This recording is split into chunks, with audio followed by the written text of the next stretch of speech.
Estudamos até aqui até Hebreus capítulo 11. E nós vimos ali os heróis da fé, não é? Aquelas pessoas que se tornaram, que são chamadas da galeria da fé. E termina, então, o capítulo 11 de Hebreus e começa o capítulo 12. No capítulo 12, no versículo 1, diz, portanto, nós também, pois que estamos rodeados de uma tão grande nuvem de testemunhas, deixamos de lado pecados, embaraço e o pecado que tão de perto nos rodeia e corramos com perseverança a carreira que nos está proposta. Mas agora, vamos ficar em pé e vamos juntos falar o versículo 2. Os irmãos podem projetar o slide aí. Hebreus capítulo 12 e o versículo 2. Só um momentinho, irmãos. Aqui.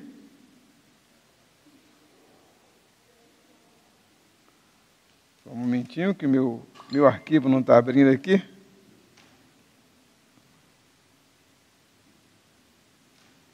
Ok. Não sei se essa mudança de cor de tela aí dificultou muito. Não sei se dá para os irmãos lerem bem aí. Mas vamos falar juntos. Olhando para Jesus, autor e consumador da fé, o qual, pelo gozo que lhe estava proposto, suportou a cruz, desprezando a afronta, e assentou-se à destra do trono de Deus. Pode sentar, meus irmãos. Que o Senhor nos ajude a compreender a sua palavra. Este texto recomenda que a gente olhe para Jesus. Olhe para Jesus. E nós podemos olhar para Jesus sob diferentes óticas, diferentes necessidades. Cada momento da vida da gente pode surgir uma necessidade especial pela qual nós precisamos olhar para Jesus. Mas como estamos no meio da família, eu queria que a gente pensasse em como a gente pode olhar para Jesus, pensando na nossa família. Os desafios que temos como família, membros de família, tanto aqueles componentes que estão na nossa casa, como aqueles membros que são da nossa família e de algum modo trazem preocupação para a gente e que a gente precisa de um socorro de Deus em relação a essas pessoas.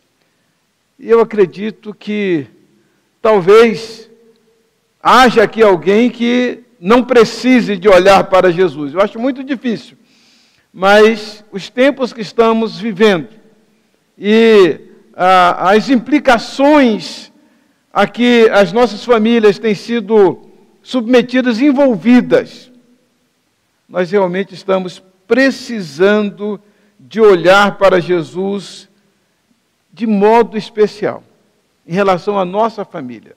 Em primeiro lugar, nós precisamos olhar para Jesus no sentido do seu poder salvador.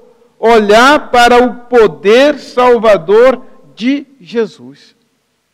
Olha, nesse texto aí de Lucas 19:10, Jesus disse que veio buscar e salvar o que se havia perdido. E aí a gente pensa, o que está perdido na sua família? Ou o que está se perdendo, que está trazendo aflição para você, para a sua vida? E que você precisa de uma intervenção de Jesus, mas de modo poderoso.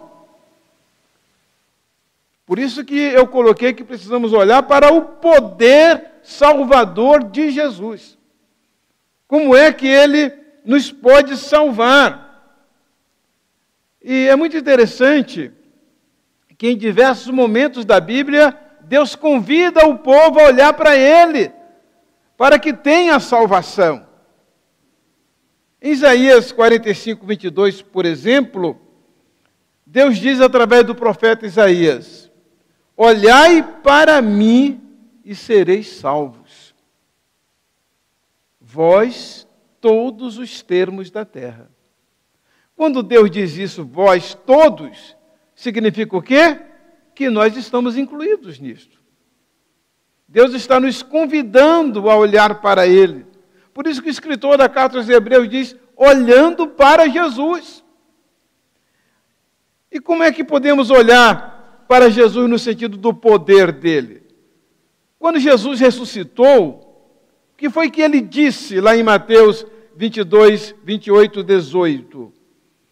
Ele disse o seguinte, diz que lhe foi dado todo o poder no céu e na terra. A Bíblia diz assim, chegando-se Jesus, falou-lhes, dizendo, é-me dado todo o poder no céu e na terra. Qual o poder que foi dado para Jesus? Todo. Todo. Então nós não podemos excluir nada daquilo que Jesus possa salvar, socorrer e transformar em nossa família. Mas é preciso que a gente exerça uma palavra que tem somente 2 letras, mas que ainda que a gente diga que tenha fé, não é tão simples assim. O exercício da fé no poder de Jesus. E ele falou, todo o poder me foi dado no céu e na terra. O que que Jesus precisa mover nos céus para salvar sua família? O que que Jesus precisa mover na terra para salvar a sua família? Precisamos voltar a confiar no poder de Jesus. Se por um lado precisamos olhar para o poder salvador de Jesus, em segundo lugar, olhe para o exemplo de Jesus. Olha só, neste versículo que nós somos convidados a olhar para Jesus, ele diz que ele é o autor e o consumador da fé. Não vou entrar nesse ponto porque não nos cabe agora. Mas na continuação do versículo diz, o qual, pelo gozo que lhe estava proposto, suportou a cruz, desprezando a afronta, e assentou-se à destra do trono de Deus. E no versículo 3 ele vai dizer, considerai, pois, aquele que suportou tais contradições dos pecadores contra si mesmo, para que não enfraqueçais, desfalecendo em vossos ânimos. Não acontece momentos na família da gente que a gente se sente tão cansado, já está tão desgastado, que a gente começa a abrir mão, a gente começa a enfraquecer, e a gente começa a pensar assim, Deus não vai mudar, Deus não vai transformar. Isso é do nosso lado humano, de pensar assim. Por isso que diz assim, olhe para Jesus. Luiz de Carvalho canta uma música que diz, filho meu, disse Jesus, eu falo pela cruz o que vai acontecer. Eu preciso lhe dizer, não tire os olhos de mim. Não tire os olhos de mim. Então nós precisamos manter firmes os nossos olhos em Jesus, para a salvação da nossa família. Mas, neste versículo, ou nestes 2 versículos, além da gente olhar para Jesus, há decisões, atitudes que a gente precisa tomar. Olha só, voltando para o versículo 2. Olhando para Jesus, autor e consumador da fé, o qual, pelo gozo, pela alegria que lhe estava proposta, alegria proposta, suportou a cruz, desprezando a afronta. Meu irmão, qual está sendo a sua cruz neste momento? Que você precisa suportar. Qual é a afronta que você está sofrendo? Que você precisa suportar. Porque é isso que ele está dizendo, olha, a coisa é séria. A caminhada cristã é uma caminhada de sofrimento. Mas, se você fizer seguir o exemplo de Jesus, olhar para ele, para seguir o exemplo dele, que ele não abriu mão do que estava adiante, o gozo, a alegria que lhe estava proposta, o gozo que lhe estava proposto. Então ele não olhava para a cruz, ele olhava para a promessa, o qual, pelo gozo que lhe estava proposto, suportou a cruz e desprezou a afronta. E por isso que ele assentou-se do lado direito do trono de Deus. Aí ele recomenda no versículo 3, considerai, pois, aquele que suportou tais contradições dos pecadores contra si mesmo, para que não enfraqueçais, desfalecendo. Que tem hora que dá desânimo, né? Você luta com uma pessoa, um membro da família que você tem tentando ajudar, mas parece que não muda. É aí que tem o exercício da fé, né? A confiança de que, apesar do sofrimento, apesar da afronta, nós temos que olhar para a alegria que nos está proposta. E para a gente fazer isso, irmãos, tem que agir com muito amor. Por isso que, em 1 Coríntios 13, 7, diz que o amor tudo sofre, tudo crê, tudo espera, tudo suporta. Tem coisas que a gente não consegue, não é?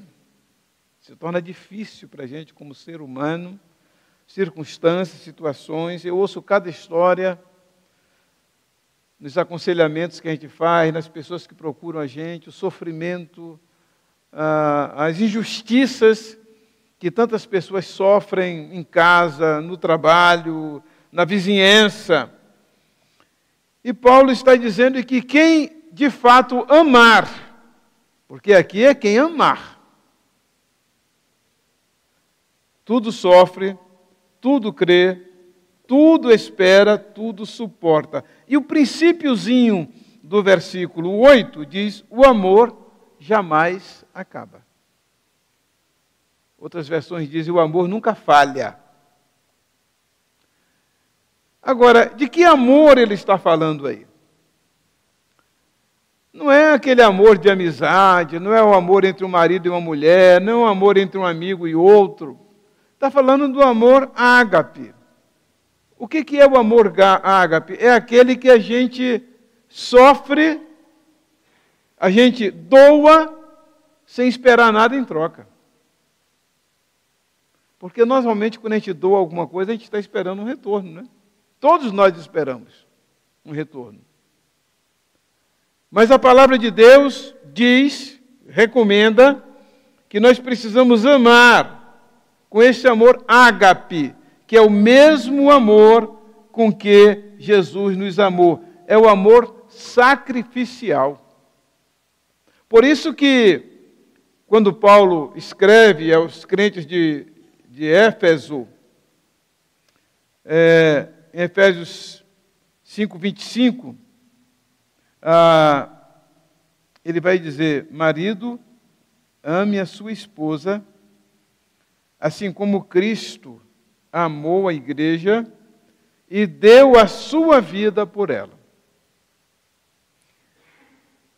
Paulo, certamente ele foi casado porque ele era membro do Sinédrio, mas é possível que ele tenha ficado ou viúvo ou tenha se separado da mulher. Eu acredito que não tenha sido separação, mas que tenha sido, de repente, uma questão de viuvez, porque depois ele fala, bom seria que todos ficassem como eu, que ninguém tocasse mulher e ficasse como eu. Paulo está dizendo lá, é difícil mesmo, viu? Não é fácil não.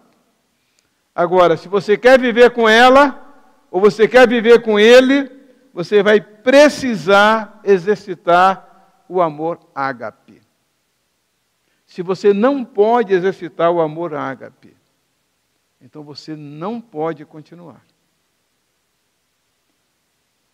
Porque pode acontecer uma tragédia. É muito importante que a gente veja quais são os limites da gente. Até que ponto a gente pode suportar.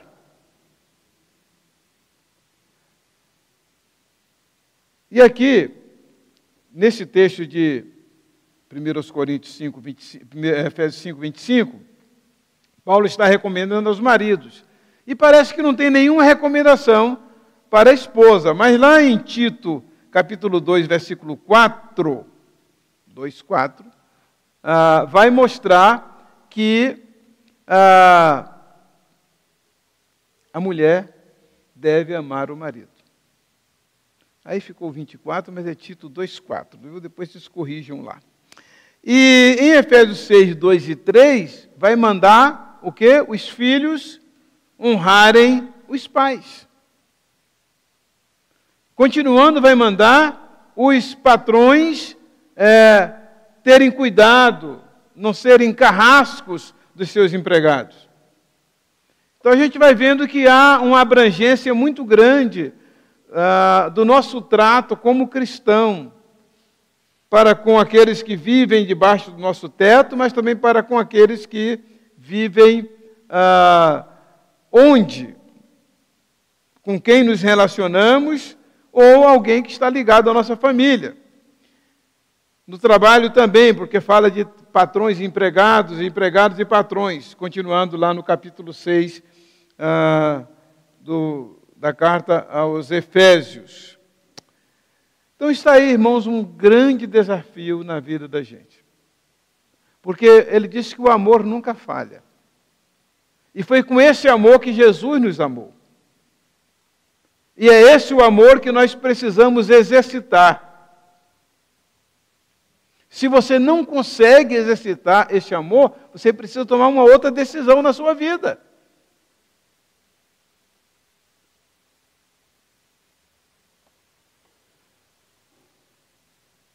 Então nós vimos que o primeiro, nós temos que olhar para o poder salvador de Jesus. O segundo, nós precisamos olhar para o exemplo de Jesus. E o exemplo de Jesus qual foi? Amor sacrificial. Aquilo que ele estava proposto, ele suportou por amor de nós. Depois vocês podem ler lá em Hebreus, capítulo 12, continuando, porque ele vai dizer mais na frente, olha, vocês nem derramaram sangue ainda. É claro que ele está pensando ali no sofrimento por causa de Cristo, né? Mas, neste texto aqui de Hebreus 12, ele vai dizer que nós precisamos suportar a cruz. Qual é a sua cruz? Qual é a afronta? Você vai precisar exercitar o amor. Terceira maneira como podemos olhar para Jesus. Olhar para Jesus na esperança de um milagre.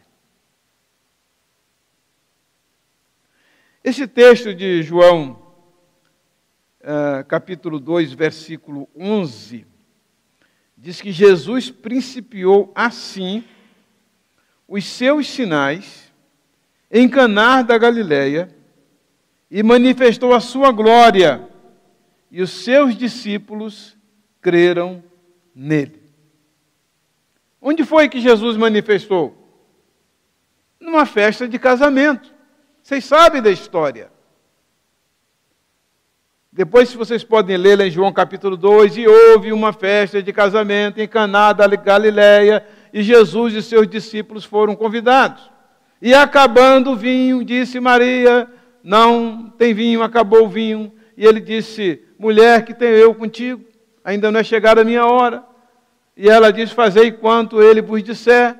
E ele manda pegar aquelas talhas e encher de água, e aquelas talhas se transformam em vinho, cerca de 600 litros de vinho, do melhor vinho. E aí é chamado o mestre-sala e ele diz, olha, nunca se fez isso, de vocês servirem o vinho bom por último. Serve-se sempre o vinho bom primeiro. E depois o vinho de segunda qualidade, não é? Mas você guardou o melhor vinho até agora.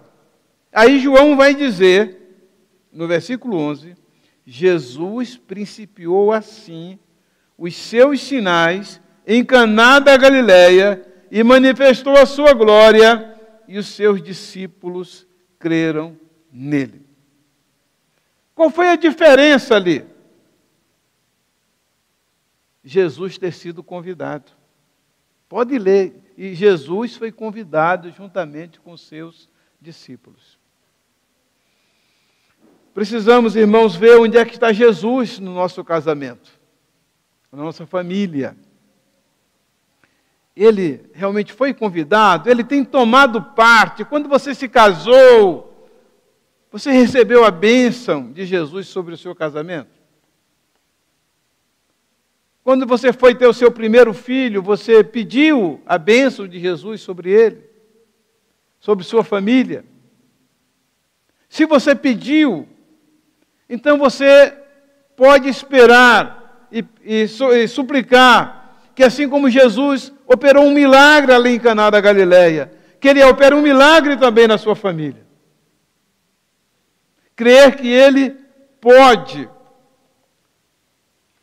operar esse milagre, mas é preciso que ele seja convidado.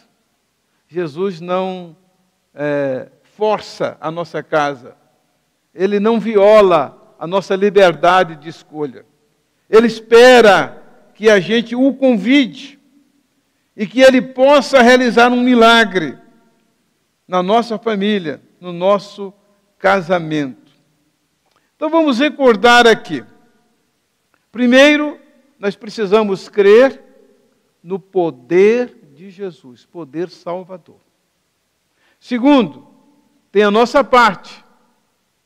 Em que eu posso suportar? Qual é a cruz que eu posso suportar? Qual é a afronta que eu posso suportar? Crendo, olhando para a alegria que me está proposta.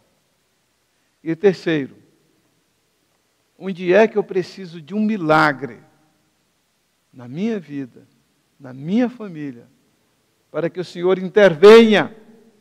E eu queria convidar Jesus de um modo especial para isso. Para que Ele me socorra, para que Ele me ajude nesse desafio tão grande.